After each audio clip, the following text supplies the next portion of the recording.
ಕಟ್ಟಡ ಕಾರ್ಮಿಕರು ನೋಂದಣಿ ಮಾಡಿಕೊಂಡು ಕಾರ್ಡ್ ಪಡೆದರೆ ಮಕ್ಕಳ ಶಿಕ್ಷಣ ಆರೋಗ್ಯ ಸೇರಿದಂತೆ ಇಲಾಖೆಯಿಂದ ಸಾಕಷ್ಟು ಸೌಲಭ್ಯಗಳಿದ್ದು ಮುಂದಿನ ದಿನಗಳಲ್ಲಿ ಗ್ರಾಮ ಮಟ್ಟದಲ್ಲಿ ನೋಂದಣಿ ಕಾರ್ಯವನ್ನು ನಡೆಸಲಾಗುವುದು ಎಂದು ಮಂಗಳೂರು ಕ್ಷೇತ್ರದ ಶಾಸಕ ಯುಟಿ ಖಾದರ್ ಹೇಳಿದರು.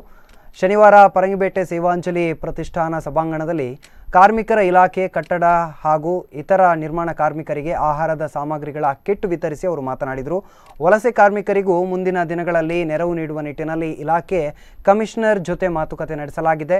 ಕಟ್ಟಡ ನಿರ್ಮಾಣದ ವೇಳೆ ಕಟ್ಟಡ ಕಾರ್ಮಿಕರ ಕಲ್ಯಾಣ ನಿಧಿಗೆ ಗುತ್ತಿಗೆದಾರರು ಶುಲ್ಕ ಪಾವತಿಸಿದ್ದು ಅದರಿಂದ ಪ್ರಸ್ತುತ ನೆರವು ನೀಡಲಾಗುತ್ತಿದೆ ಎಂದರು. ಜಿಲ್ಲಾ ಪಂಚಾಯತ್ ಮಾಜಿ ಸದಸ್ಯರಾದ ಉಮರ್ ಫಾರೂಕ್ ಪರಂಗಿಪೇಟೆ, ಚಂದ್ರಪ್ರಕಾಶ್ ಶೆಟ್ಟಿ ತುಂಬೆ, ಪುದು ಗ್ರಾಮ ಪಂಚಾಯತ್ ಅಧ್ಯಕ್ಷ ರಮ್ಲಾನ್ ಮಾರಿಪಲ್ಲ, ಉಪಾಧ್ಯಕ್ಷೆ ಲಿಡಿಯಾ ಪಿಂಟೋ, ಅಭಿವೃದ್ಧಿ ಅಧಿಕಾರಿ ಹರೀಶ್ ಕೆ ಸೇರಿದಂತೆ ಮತ್ತಿತರರು ಉಪಸ್ಥಿತರಿದ್ದರು.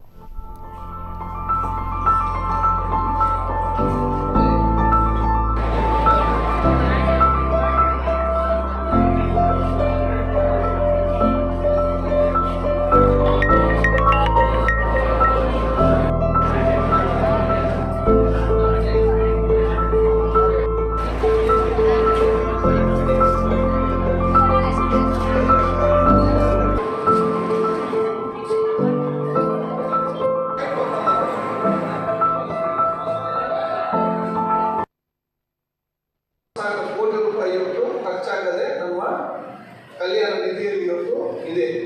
ಅದರಿಂದ ಬಹುಶಃ ಕಾರ್ಮಿಕರಿಗೆ ಈ ಒಂದು ಸವಲತ್ತು ಕೊಡಲಿಕ್ಕೆ ಇವತ್ತು ಇಲಾಖೆಯನ್ನು ತೀರ್ಮಾನ ಮಾಡಲಾಗಿದೆ. ಇಲಾಖೆ ಮಂತ್ರಿಯವರು ಸರ್ಕಾರ ಅಭಿನಂದಿಸಿದ್ದಾರೆ.